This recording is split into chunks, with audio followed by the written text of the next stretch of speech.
What's going on, everybody? This is an episode from the No Gimmicks Needed Wrestling podcast. Do you like podcasts and you want to see the full podcast? Make sure you check out the No Gimmicks Needed Wrestling podcast on all your podcast platforms, such as Apple Podcasts, Google Podcasts, Stitcher, Spotify, iHeartRadio, among many others. But you're listening to the episode right here on YouTube, so make sure you hit that like button and below, and make sure you hit the subscribe button to NC Studios and NC Level Up for all your gaming needs. This is the Nerd Coalition. Enjoy the show. But now we're going to switch some gears over to AEW, because along with this big WrestleMania week, and I know you're probably going to say, well, why I find the time to do this?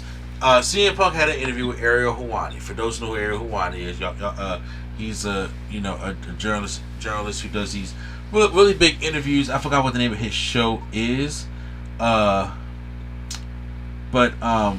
CM Punk was on there, and CM Punk was asked some questions about the brawl out fallout that happened back at the All Out Media Scrum, and what also happened at All In Wembley Stadium. Along with asking him, and that wasn't only as he talked about his injury, he talked about him coming back to the company. And Ariel Helwani, I applaud him for this, because he definitely went in and asked some of the tough questions.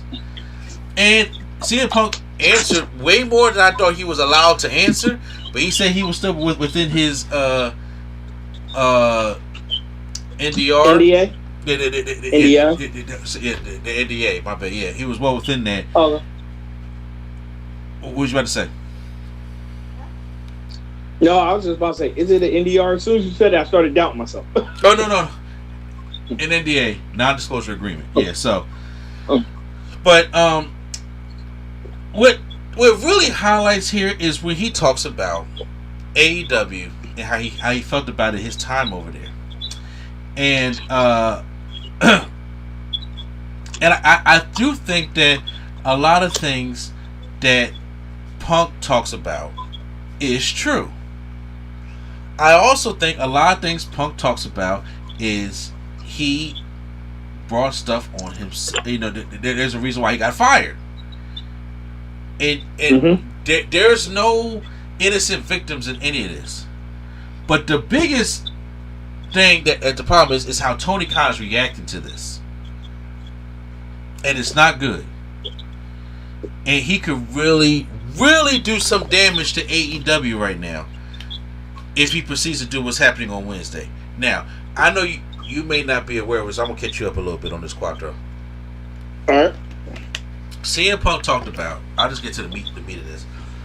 CM Punk talked about what happened at All In, and talked about what happened with his fallout with Jack Perry. For those who don't know Jack Perry is Jungle Boy.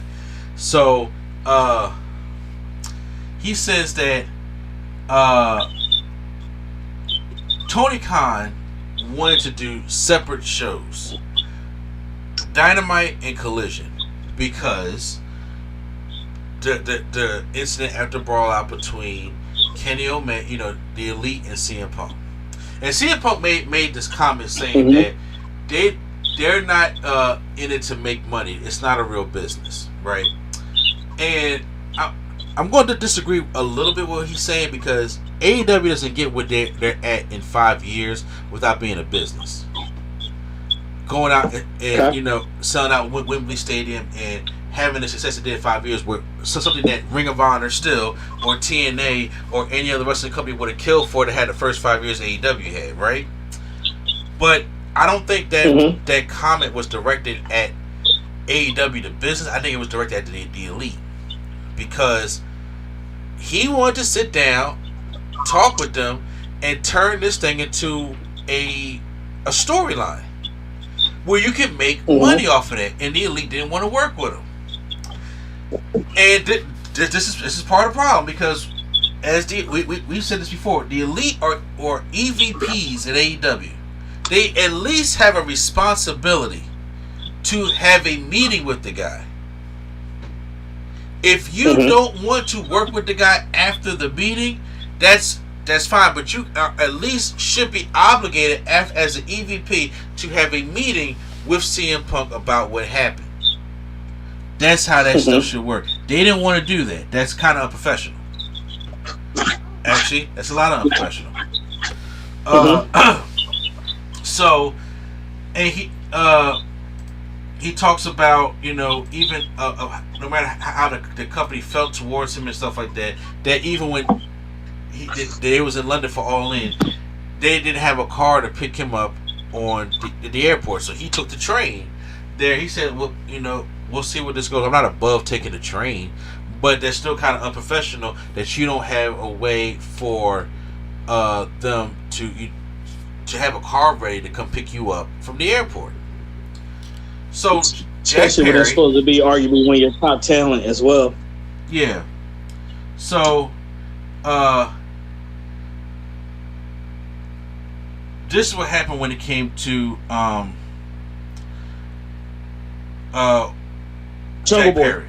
Yeah, Jungle Boy. I'm sorry, it got caught on. He said so. There was a spot that Jungle Boy wanted to do. He wanted to use Real Glass, and this was on the Collision show. And first of all, he said Tony Schiavone came to Punk. He said because Jack Perry was cursing out multiple staff, including a doctor, because he wanted to use his spot with Real Glass.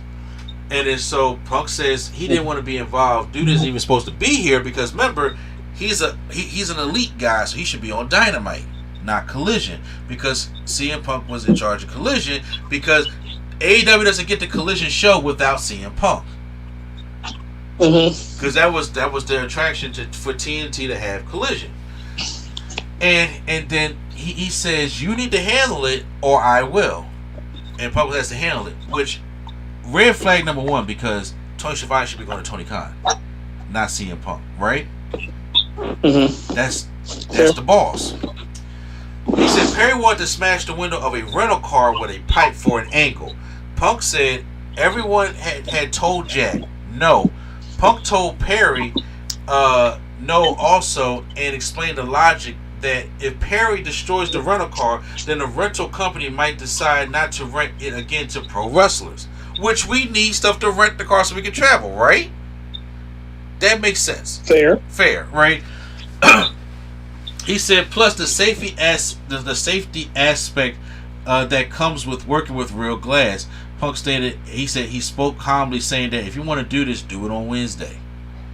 Just not doing it tonight. And for those who remember back during in WCW, like in '99, when or was it in the '98 or 99, when Goldberg was trying to get at the NWO in the limo, and he decided to break the limo's glass with his actual hand, and it caused the injury, tearing all these ligaments in his forearm, and he was out for almost a year. That's why you really don't want to use Real Glass. So we pretty much we have fake glass for a reason. Yeah, it's going to give you the same effect. It's going to give you the same effect and not cost the help of the wrestlers. Exactly. So Punk said he acknowledged as a younger kid, he had taken this kind of stuff personally, and he might have gotten fired up and telling somebody, you know, if somebody telling him what to do, because he said he'd been there, he'd been to indies and stuff like that, and so he understands that. But we gotta be professional. Then back it all in, Punk said he told Tony Khan to handle it. Punk claims Tony said, "What do you want me to do?" This is the boss telling you, "What do you want me to do?" You can't say that. You can't say that. You're in charge. I know a lot of people that don't like being in charge. You gotta make decisions you don't want to make. You in charge. It's your job to make the decision. It is. And Punk said, "You gotta do something." Okay. And Punk said that. So if y'all watch the match at All In, which by the way my Blu-ray just came in for that, he got shoulder back toss onto the car with the Real Glass or with Darby Allin, and then he got up and looked right in the camera and said, "Real Glass, cry me a river."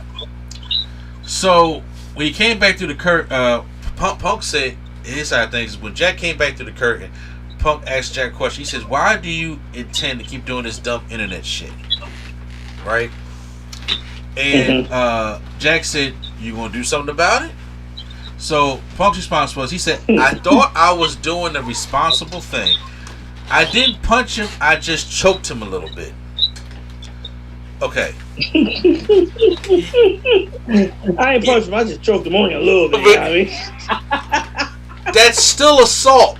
Okay, it doesn't matter if you punch the guy, you kick the guy, you spit on the guy, and you choke the guy. That's still assault. No, he said I did light assault. It was just a little roughhousing. Okay. No, bro. We ain't 5. You know what I'm saying? First of all, you said light assault, like assault not still in that same sentence or term. It was only light murder, you know what I mean? I ain't killed a bunch of people. Come on, bro. Same thing, man. Exactly. So things are broken up. Punk said he wants it back. He said, "Oh, fuck this. I quit. This company's a fucking joke." And but then Jerry Lynn and Samoa Joe went back to him, and the Ariel Helwani said, "Well, why did you go on with the match?" Because they would open the match. He said, "I did it for Samoa Joe because I respect Samoa Joe and Jerry Lynn, and this is gonna be the last time he's gonna wrestle Samoa Joe." And then he said that without trying to be arrogant, those people that came out there, a lot of them came to come see me because CM Punk's a big draw, and especially when he was in AEW. And True. Yeah. And then so afterwards in his locker room, Punk said if he can watch the rest of the card. And then a little bit later, security came in to see him, and then Punk said, what's the problem about that? He says, well, he was like giving the runaround. Punk said, listen, without a fuss, should I just leave? Is that what you're trying to ask me to do? He said, you don't have to, but make people more comfortable if he was left. So he left. Now, this is how he got fired from AEW. And he said, and oh, by the way, the name of the show is the MMA Hour with Ariel Helwani, if you want to look at other, because Cody did an interview this weekend also. And and Cody said that he felt as though that this situation was a thing of miscommunication, which probably played a part in that also. So when Punk goes in, he said, look, when he asked about Tony Khan, and Punk truth, he said he's not a boss, but he's a nice guy, and this is a detriment in his head to the AEW business. And I have to kind of agree with him on that, because Tony Khan's a fan. He's a big fan of professional wrestling, so like I am, like you are, stuff like that. But also with just being a fan, Tony Khan has all this money because the Khan family has a lot of money. They own the Jaguars, okay. So his dad is an NFL owner. He's the only colored NFL owner we got. You know what I'm saying? To be honest with you, so he owns the Jaguars, and he knows that there's going to be money that's going to be put in this company that it's going to be enough money that AEW is not going to fail like that. You know what I'm saying? However, the way when I watch AEW, Tony Khan cares more about booking the fantasy matches opposed to telling the story. And I've seen a lot of that problem with AEW, and also where me and Chubbs had this argument years ago, because he was an indie guy, and I was like, listen, I like some indie wrestling, but indie wrestling's not going to transfer well, or it's not going to go good on live television. You got to have a balance. AEW has so much gimmicks and blood and indie style wrestling that when you do it all the time, it don't feel new anymore. It doesn't feel special anymore. Like simply the way we'll joke about John Moxley bleeding every week, and it's like, how does he have blood left? Exactly, but let me ask you this question: did you see The Rock's beat down of Cody Rhodes? Yes, it did. So when people seen that Cody bladed and he bled, didn't that add something more to the storyline? It did, because it never happened. It don't happen, and he smeared the blood on Mama Rose. It just made that story much more interesting, because you want to see what happened. That's storytelling. But WWE doesn't bleed every week. But then it's like if you're doing the same story with John Moxley and or Claudio Castagnoli turns on him, and he beats him down in the back, and then John Moxley's all in a bloody pulp. It doesn't mean nothing because John Moxley's in a bloody pulp every week. Mm-hmm. So it takes away from the moment, and then you go and you book these dream matches, which is great. Like when stuff at Forbidden Door, the first All In. Well, even though that wasn't AEW, but still, all these other things, and to the point where they just lack story because it's like, hey, they're fantasy matches, but it's like, well, one day would I like to see The Rock versus Shawn Michaels? Sure, if they was in their prime, but do I want to be like, hey, Backlash France, we're doing The Rock versus Shawn Michaels? I'm like, why? There's no story to it. Is it a fantasy match? Yes. Is Kurt Angle versus Bret Hart a fantasy match? Yes. One of the ones I would love to see. But why are they fighting though? You got to give me a reason. And sometimes Tony Khan lacks that, and a lot of times he does. He has stories that suck, but he does have stories that do good. Like the MJF and CM Punk story was dope. I enjoyed the Adam Cole and MJF story until they got injured. But then once again, MJF got injured by doing a running cutter over the top rope to the floor. Why would you do that? That's the indie stuff. Where people make fun of WWE's format for how they wrestle, but it keeps them healthier longer, so you can do, when you're at the big moments, you can do those special kind of things. You see what I'm saying? Also, they give away a lot of big matches on TV so often that arguably sometimes Rampage feel like a pay-per-view, and you're like, okay, like I don't know, we went this hard on a weekly show, but okay. Exactly, to the point where I just think that they could benefit from doing more storytelling. I'm not saying you don't have to be just like WWE, but you don't have to do the complete alternate, because that's what every company that wasn't WWE, they tried to do the same thing, from TNA to Ring of Honor to AEW to I'm trying to think, it was CCW. Everybody's like, well, since WWE doesn't give it to you, we're going to give y'all blood. It's like everybody trying to be like a small ECW. Like, you can't do that every night. You can't do that every night because it don't feel special anymore. And the people who say it feels special to me, you're lying. You're just used to it. You're used to it. You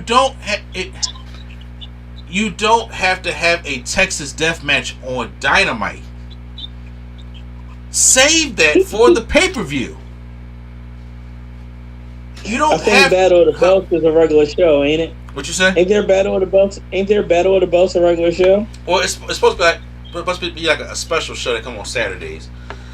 It's supposed to be like for the championship, but once again, the Battle of the Belts has no heat because it's a match that may be thrown together with no storyline to it. Because that's how they do it a lot in the indies and things like that. I'm like, you can build up great storylines. Like right now, they're trying to build up a storyline between Okada and the fallout of Kenny Omega. So whenever Kenny Omega comes back, Okada will be the one he'll face, and that'll be a good story. And hopefully, they can do it in Wembley Stadium. However, okay, you got to be able to tell enough stories, and I have to agree with CM Punk at least on that front about that. And he said Punk thought he was coming to AEW to help and hopefully teach, but Punk felt as though that he was in there for other reasons. And now it shows that Tony Khan is pissed about what CM Punk said in the interview. So do you know what Tony Khan's doing on Wednesday? I did see something of they're going to release backstage footage or something like that. Because there's camera footage of CM Punk and the altercation with Jack Perry at All In. And he's going to release it to the public on Wednesday. Now, do you think this is going to be the actual release of the footage, or they're just using this as like a joke to make fun or further storyline somehow of just the EVPs of how they've been and stuff like that? No, because kind of like a parody. A parody. Could not get that word out.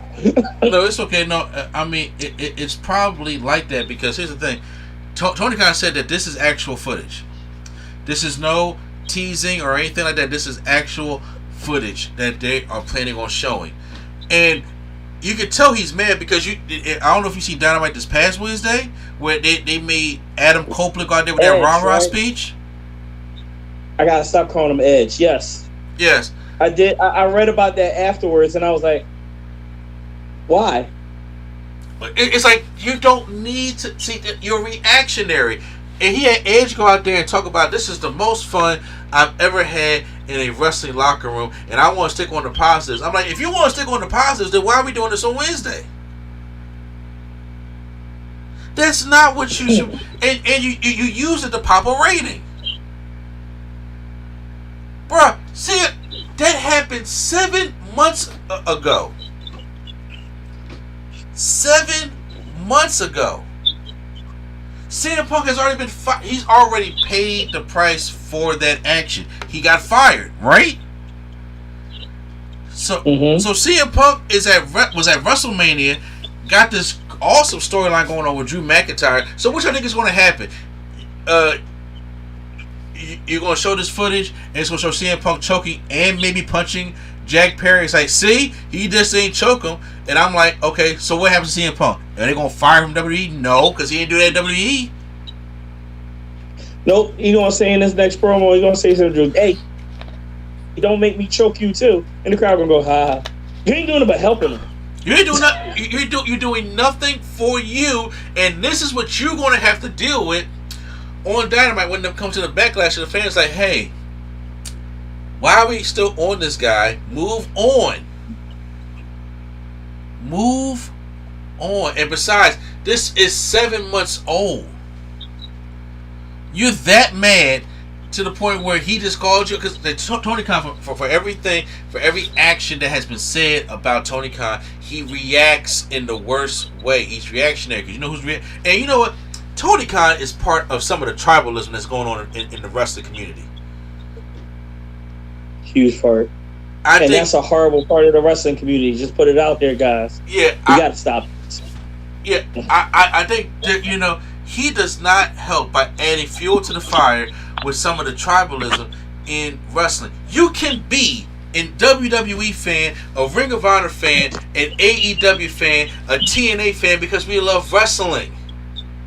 Hell, when we just, as we're recording this right now, my wife just walked in and my package just came in the mail. You know what? You know what was in my package? I just bought AEW All In from London, the Blu-ray set, and Double or Nothing from 2023, the DVD set, because they still do DVDs. And, oh wait, huh? Wait. I thought we just got finished talking about the WWE Hall of Fame and our trip to WrestleMania. Are you saying that you hate WWE and you're crossing the line? No, I'm just saying that, hey, I'm a huge wrestling fan, and honestly, I'm upset that WWE stopped doing DVDs, but AEW is doing something that I think WWE should be doing, and that's still releasing Blu-rays. So, I'm going to get the stuff that I like from there. And I also got me an AEW shirt. Wow, what are the odds? Man, this is almost like saying that you shop at Target and Walmart. Oh. Can't believe. Oh, and you know what's funny? I just went on the website just now, right? And you know what I seen on AEWshop.com? They just released Wrestle Dream, a pay-per-view that I really want to see because they got Swerve Strickland and Hangman Adam Page. That match was awesome. And they also got, wait for it, Ring of Honor Super Card of Honor from March 31st, 2023, last year's show. Oh man, they just released those on Blu-ray. Why would I not want those? Those are some awesome shows. They just came out. They still got the new tag on them because they still release Blu-rays. And that's all I want. Also, huh? I just want to put it out there. It took a year for them to release that. I feel like that's really long. Okay, so side note, what happened was that AEW used to have the DVDs on their website, and then they stopped. They stopped for about, I want to say 6-7 months, and then or maybe even a year, and then they just one day I looked on there and they just brought them back because they got the rights to Ring of Honor and All In. So it's like the All In that we came over to your house and watched in 2018. They just released that on Blu-ray. So wow. Yeah. So I didn't even know my wife then. Yeah, exactly. So now they're starting to release Blu-rays, and I'm like, you can learn from competition because now where else are you going to find? I can't go back and watch these AEW shows. I'm not going to. There's no streaming service for them yet, and you can mess up your deal, Tony Khan, if you do this shit on Wednesday. This is childish. And Adam Copeland looked really stupid going out there and saying all that stuff on Dynamite, just adding fuel to the fire. Just go. There's better things for Adam Copeland to do in there other than to just sit there and give y'all a little rah-rah speech. That really made me angry a little bit. Just a little bit. And out of the whole interview, I was just like, I don't have to agree with CM Punk on everything, but I will say that this man, he was asked questions and he just told his side of the story. Now, people may be sensitive of him telling his side of the story, but this ain't the way to handle it. The tribalism in fans is horrible. And I don't know how many times wrestlers got to say this. We all don't hate each other. I saw many things online. Yo, is Keith Lee coming back? I saw him at the Hall of Fame. Or we could just say his wife is Mia Yim. I mean, seriously. Seriously. You know what? This would be saying, yo, man. Yo, Quattro, I saw you hanging with Q-Flow. That means you hate Mr. A&E now, right? What is wrong with y'all? Yeah, I really don't get it. I really don't get it. Yeah. And it was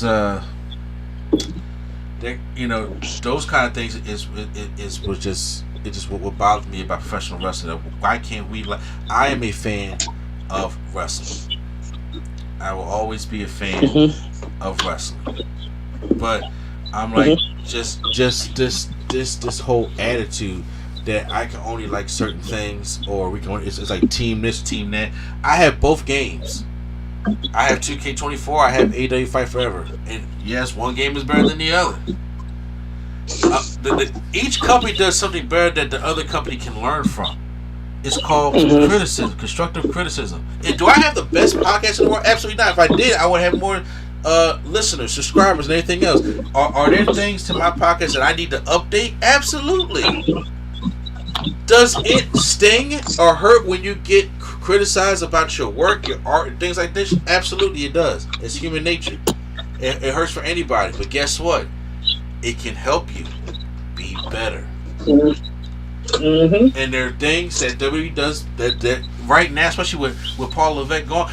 Right now, you can't rely on there's Vince McMahon and everybody that's angry wants to come over here. You can't rely on that anymore. That era's done. Now people are going there having fun. You see how successful WrestleMania was and how the big weekend they had, bruh. Y'all have nothing like that. You only been alive for 5 years. There's nothing like that right now. But you got to be able to learn how to create your own. Utilize your whole roster. Give more love to the women. Make some more storylines. Whatever Paige doing, can we twist that up? Sorry. Whatever we got Paige doing, stop that, please. I haven't seen Saraya do anything in a minute. What's she been doing? The current storyline with her and Ruby Riott is Ruby Riott. I'm sorry, I got stuck calling her Ruby Riott, Ruby Soho. Ruby Soho and her broke up, so she's been getting mad and attacking her back in this mean girl type attic. It's like a bad mean girl parody. I would encourage you to look it up because I don't like it. Oh goodness! Oh, so, watch Rampage. Understand that. Well, yeah. So Tony Khan, please don't mess up your company by trying to play that video on Dynamite. But once again, sometimes you have to live and learn.